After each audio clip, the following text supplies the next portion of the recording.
So things like Siri, for example, there's a clear path. I think Ron mentioned this to me earlier today. There's a clear path from Siri to be much richer than that. And if you think of it as an interactive and sort of collaborative system, there are huge opportunities. And I think possibly ACM Multimedia is almost losing sight a little bit of some of the applications that are sort of new and innovative, and we're focusing too much on these sort of small tweaks to algorithms that if it's complex enough, it'll get published, but it really doesn't accomplish that much.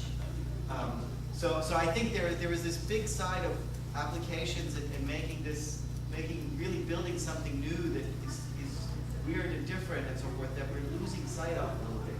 Yeah. But go ahead.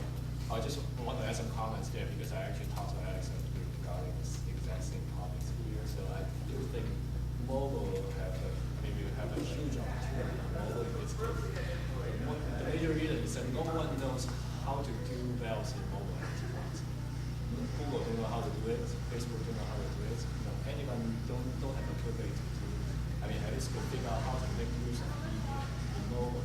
But actually, the user basis for mobile is growing exponentially than desktop at this point. So you are going to see much more people are going to use mobile, especially in the third world countries. And they're going to use mobile. They're probably not going to touch desktop in the next few years. And I believe many of you are already using the smartphone more and more than you use your own laptops or going to use your own medias. So really thinking about how to make good use of mobile environments. I mean, essentially, mobile is a huge sensor. You could have speech recognition inside. You could have a camera inside. You can have your phone books, and you can have everything inside. You can have GPS. So how to combine everything together? That's fundamentally a multimedia problem. So I think multimedia has a really good fit in the mobile environment. And I really encourage people to think because of this direction. There's this field where the that's the community is very active. Oh yeah, that's right. So it's not that it's like just on the ground. Yeah, no, there are whole conferences going in there. So yeah, definitely people should spend even more time than that. Just. I think another aspect is the 3D. I think from 3D movie and all the genetic sensor, maybe very soon multimedia doesn't look like today. All the things we were trying so hard to do segmentation, identify an object, is child's play. So now suddenly we have a totally different world. And this world may be easier for computer vision and also the application. So like movies, right? It will take so many years from going to theater, see a really fancy movie, you can understand them. But in the 3D movie, really come to the home. Everybody, camera will have other sensors to sense 3D. So computer vision people will also be scared, but at the same time maybe making a lot of money at the same time. I think that's also a new trend will change. The multimedia will change.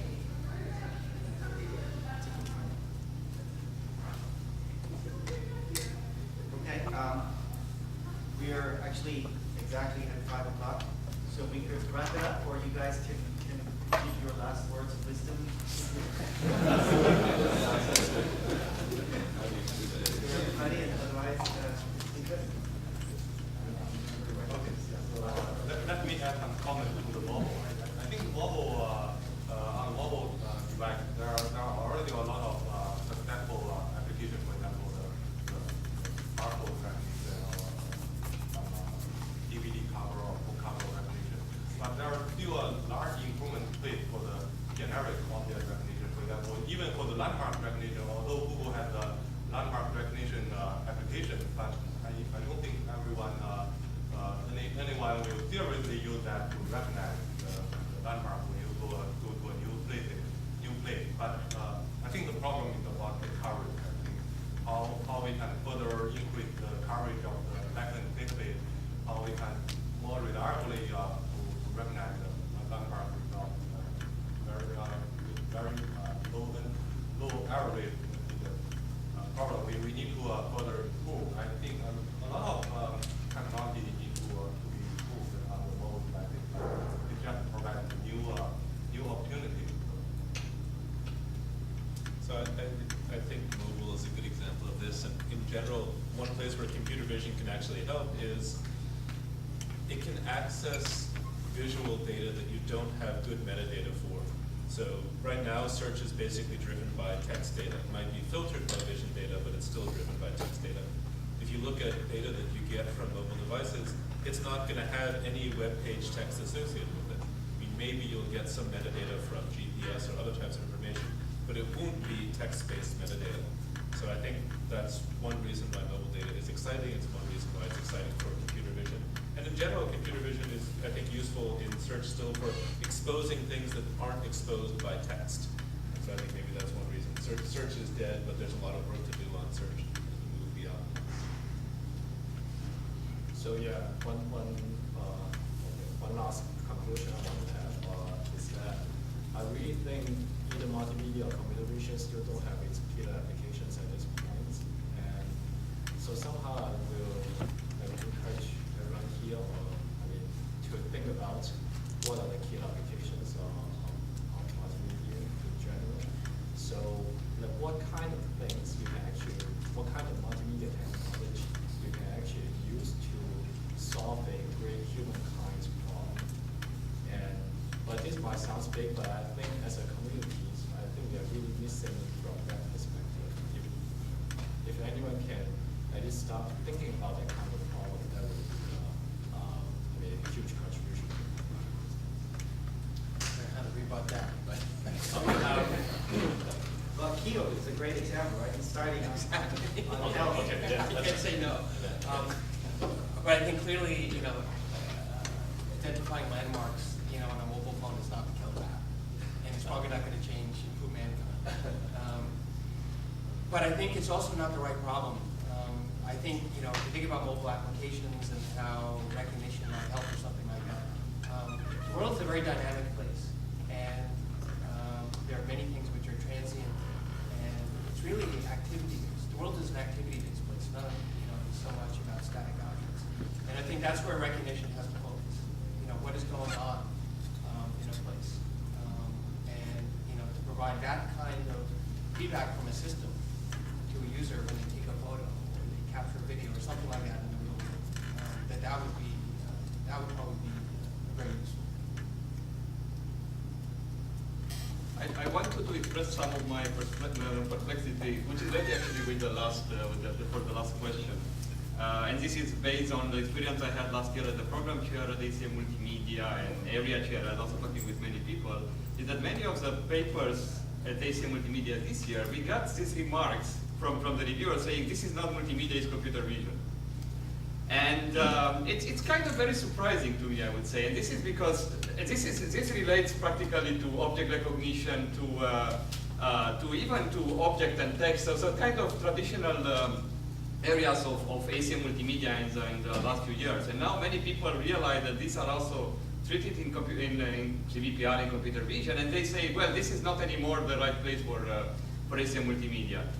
What is surprising is that being an area chair for CVPR ECCV in the past, I never had this kind of remark that the reviewer would say, this is not computer vision, but it's multimedia. So I wonder why is this happening? I don't know, Alex, maybe you got any of these remarks? I've certainly seen people complain the other way around too. Maybe you're right, that it happens less on the vision, but I don't know. Yeah. So I wonder why is this happening? Well, maybe the computer vision guys are just broader-minded than the multimedia guys. Maybe. I mean, I guess, or maybe the field is more established. It's probably more. I don't know. It's more like a club-like stuff. So we say we don't care about what the other people are doing, though we just stick to our stuff. While in multimedia, we are more volatile. Yeah, it was the 20th anniversary this year of ACM Multimedia, and it's not new. Yeah. I know. I would like to add a comment between vision and multimedia. From my experience of reviewing papers, I feel in computer vision, people obviously, the computer system does not do a good job. They should learn from human vision systems. But in multimedia, most of the time, people obviously, the human doesn't do a good job in organizing their photos, videos. So we should design a powerful system to help people. So that's kind of two bias from two different communities. But I think fundamentally just two different viewpoints about the same problem. So that's. But to me, one of the trend differences that were between these two communities was that in computer vision in general, you have some sort of a recipe. You know, it has to be good experiments. You have to be a lot of things. You know, other way to get into CBTR or ICCD, it's very, very hard. In ACM multimedia, on the other hand, I think you can, if you have a good idea, even if your experiments are not so brilliant, I think you still have a chance. I think that was always some brand that ACM multimedia really developed, and I think it's good to keep it. So that's a difference, and I think it will be good to keep it this way. So just to kind of, I mean, even from the application point of view, an application paper to get into a computer vision conference, it's very, very hard. In ACM multimedia, we have a check for that. So I mean, it used to be a check, now we have areas. So I mean, here I think just having applications, putting things that are, let's say, major trends or whatever, regular things, I think is still something interesting. And to me, I think that's something that's one of the differences. I think it's good to keep it this way.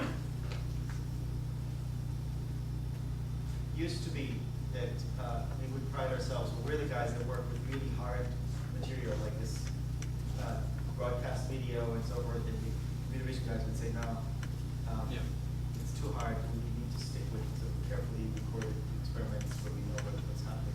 But now I think that has changed in the last 5 years or so, and in terms of the scale and the type of data that's being analyzed, we've come a lot closer, virtually indistinguishable in many ways. So. Well, go ahead. Sorry, I just saw a very interesting post of Joe. I think it can be explained in multimedia vision. It will say, for multimedia, you want to build a system which works, even though you don't know why. Nobody knows why. And for computer vision, you want to know deeply about what happens, even though it does not work. Unfortunately, I think a lot of work, a lot of people including a lot of mine, just in the middle of them, in the middle of these two.